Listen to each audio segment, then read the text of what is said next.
Welcome to the Deep Dive. We're here to unpack some really fascinating sources and pull out those key insights just for you.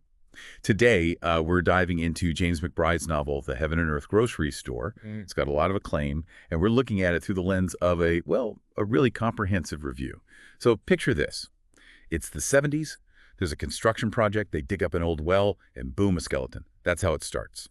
This historical fiction set in Chicken Hill, Pennsylvania, a really diverse place, racially speaking.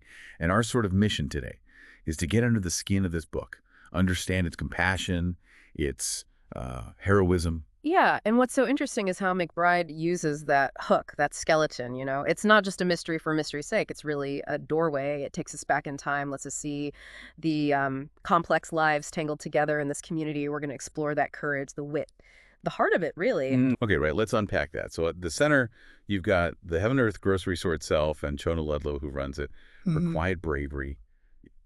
It feels like the soul of the whole thing. I mean, she hides this young black deaf boy, Dodo, secretly, knowing the risks, right? State institution, all of that. It's a huge decision. Exactly. And that decision, Chona's choice, it kind of sends ripples through the whole community. It forces a response. You see these two groups, the Black community and the Jewish community, who are already dealing with prejudice from the outside, right? But here, they have to navigate corruption and bias within their world, too, all to protect this one child. It's this unspoken loyalty. It's not just the big act of hiding him, but the little things, too, the warnings, sharing food, using their own networks. That's where the heroism feels really grounded in the everyday. And the writing itself, McBride's prose. Everyone says it's rich, musicals, humane. How does he make a musical, though? That description really stands out. Yeah. That's a really good point. It's key, I think. It's sort of polyphonic, like jazz. He lets all these different voices from Chicken Hill come through. Their dialogue, the rhythm of how they speak, their points of view. It creates this chorus. Sometimes it clashes, sometimes it harmonizes. It feels like the pulse of the community itself, you know?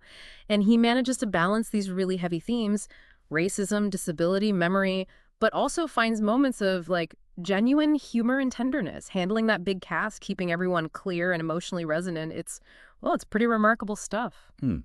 So connecting that to the bigger picture then, it's not just telling one story. It sounds like it's saying something bigger about connection, about how people relate. Precisely. Yeah, it digs into these universal ideas, resilience, love, what moral courage actually looks like. But what feels really striking, especially for the time period, is how these marginalized groups, Jews, African Americans, people with disabilities, find solidarity.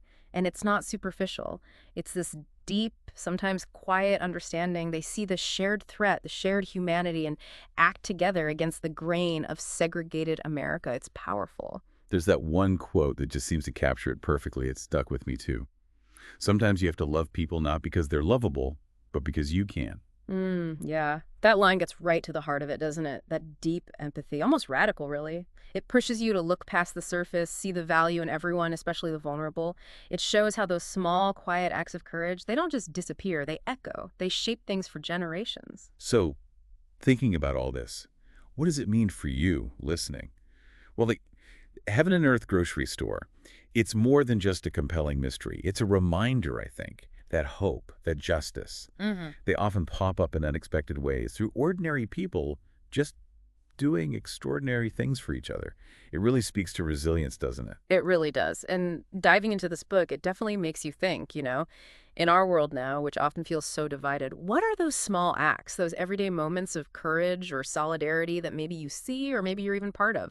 The ones that are quietly echoing, shaping things right now in ways we might not fully grasp yet. Something to ponder. Until our next deep dive, keep exploring, keep asking questions, and keep